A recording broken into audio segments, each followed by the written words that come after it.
Hello and welcome back. Today we're going to be going over how to build the electronics module for the pipe buoy. Of course, there's a lot of different configurations for how to build this, so we're going to be going over the most fully featured version. This is going to include a Raspberry Pi, a solid-state SSD drive, and a global USB SIM modem.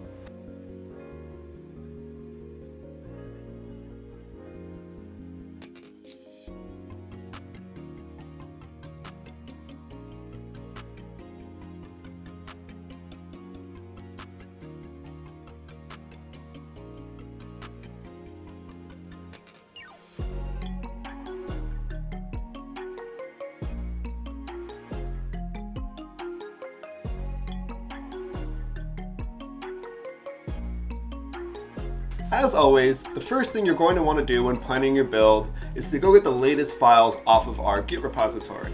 For this build, we need the generic module, which will have the Raspberry Pi on one side. We'll need the Raspberry Pi mounting adapter, and we'll need the SSD and modem strap.